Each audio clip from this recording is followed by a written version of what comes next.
கவின் கொலை வழக்கு தொடர்பாக சிபிசிஐடி வழக்கு பதிவு செய்திருக்கிறது. மேலும் விவரங்களை செய்தியாளர் ராமசுந்தரம் வழங்க கேட்கலாம். ராமசுந்தரம், வணக்கம். முழு தகவல்களை சொல்லுங்க.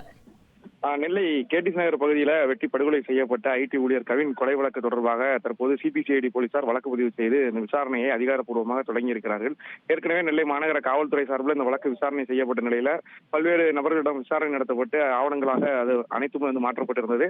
மேலும் இந்த கொலை வழக்கு தொடர்பாக பறிமுதல் செய்யப்பட்ட அரிவாள், பைக்கு, அதே போல செல்போன் உள்ளிட்டவைகள் எல்லாமே சேர்த்து சிபிசிஐடிக்கு வழக்கு மாற்றப்பட்டதை தொடர்ந்து அந்த விசாரணை அதிகாரியான சுரேஷ் நேரடியாக சிபிசிஐடி அலுவலகத்தில் அனைத்து ஆவணங்களையும் ஒப்படைத்திருக்கிறார். அந்த ஆவணங்களின் அடிப்படையில் தற்போது வழக்கு பதிவானது செய்யப்பட்டிருக்கிறது. காவல்துறை நிலை மாநகர காவல்துறை பதிவு செய்த அதே 6 பிரிவின் கீழ் அந்த வழக்கானது பதிவு செய்யப்பட்டு தற்போது இந்த வழக்கு விசாரணை தொடங்கி இருக்கிறது. சிபிசிஐடி போலீசாரிடம் ஒப்படைத்த ஆவணங்கள் சரிபார்க்கும் பணியானது தற்போது தீவிரமாக நடந்து வருகிறது. இதனைத் தொடர்ந்து சம்பவம் நடைபெற்ற இடம், அதாவது கொலை சம்பவம் நடைபெற்ற இடத்தில் நேரடியாக கலாய்வு மேற்கொள்வதற்காக சிபிசிஐடி போலீசார் திட்டமிட்டிருக்கிறார்கள். இதனைத் தொடர்ந்து வழக்கு பதிவு செய்யப்பட்டதை தொடர்ந்து நேரடியாக சம்பவ இடத்திற்கு சென்று நேர ஆய்வு மேற்கொள்வார்கள். பின்னர் அங்கே வழக்கில் தொடர்புடைய அனைவருக்குமே சம்மன் அனுப்பப்பட்டு நேரடியாக வாக்குமூலம் பெறக்கூடிய பணியானது தொடரும் என தெரிவிக்கப்பட்டிருக்கிறது. தகவல்களுக்கு நன்றி ராமசுந்தரம்.